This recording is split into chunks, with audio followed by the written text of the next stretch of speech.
បាទជំរាបសួរពុកម៉ែបងប្អូនកូនក្មួយទាំងអស់គ្នាជាទីនឹករលឹកនេះគឺជាពងមាន់បងប្អូន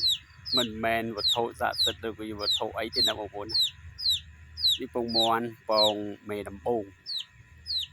ហើយពងដែលមានរបៀបជាទ្រវែងហើយវែងរៀងក្មេងកំម៉ោងមើលតែស្អីនេះខ្ញុំកុំថាឡើយតែចិញ្ចឹមមាន់ប្រហែលឆ្នាំនេះដែលឃើញតាំងតែពីតូចមកទល់នឹងអាយុជាង40ឆ្នាំនេះគឺមិនដែលឃើញតែម្ដងបងប្អូនអត់ដែលឃើញទេអាពងមាន់របៀបនេះណា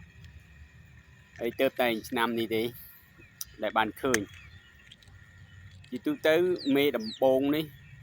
ជាបបផ្សោតរបស់ខ្ញុំយ៉ាងច្រើនណាស់ពងប្រប៉ិនមេដៃហ្នឹងតែមួយគ្រាប់ដំបងឯងមួយគ្រាប់អស់យ៉ាងហើយពីរគ្រាប់ក្រោយមកទៀតនេះគឺលែងមានហើយមានន័យថាវានឹងជាពងធម្មតាដូចគេនេះឯងចឹងប៉ុន្តែដល់ទៅមួយសម្បុកនេះគឺវាប្លែកមែនដែរនេះដំបងវាមិនទៅវែងចឹងទេពងតូចប្រប៉ិនមេជើងក្រោយមកទៀតហ្នឹងវាតូចជាងមេជើងទៅទៀតតូចជាងទាំងមេដៃទៅទៀតបងប្អូនហើយដល់ក្រោយបន្តមកទៀតទៅជាយើងទៅវែងប៉ុន្តែអ្វីដែលជារឿងចម្លែកមួយទៀតនេះគឺវាអត់មានក្រហមទេបងប្អូនមានតែសនេះដោយបងប្អូនឃើញហ្នឹងអាតូចមូលហើយនឹងអាតូចយើងទៅវែងបែបនេះហើយនេះមួយទៀត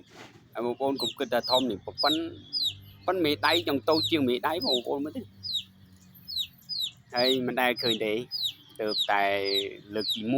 1ក្នុងការចិញ្ចឹមមាន់ដែលបានឃើញហើយនេះមេវាបងប្អូននេះមេវានេះជិត3គីឡូមិនមែនជារឿងតូចតាចទេអានោះមីក្រហមបងប្អូនមិនមែនមីសវលថ្នោតទេប៉ុន្តែអ្វីដែលជាបញ្ហាចោលគឺពងរបស់វាមិនធំនៅតែតូចរហូតបងប្អូនមិនច្រឡំគេទៅមកនឹងជាយ៉ាងម៉េចហើយបងប្អូនអ្នកចិញ្ចឹមមាន់ប្រហែលជាធ្លាប់ជួបដែរឬក៏យ៉ាងណាដែរបងប្អូនហើយទាំងអស់នេះ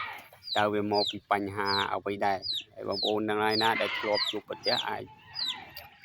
ជួយប្រាប់ដល់ខ្ញុំផងខ្ញុំមិនដែលប្រទះទេវាតូចអត់ឈប់វាតូចហូចតូចទៀតមិននឹងជាងកាលបានជាវាឈប់បាទអរគុណបងប្អូនវីដេអូនេះមានតែប៉ុណ្្នឹងទេ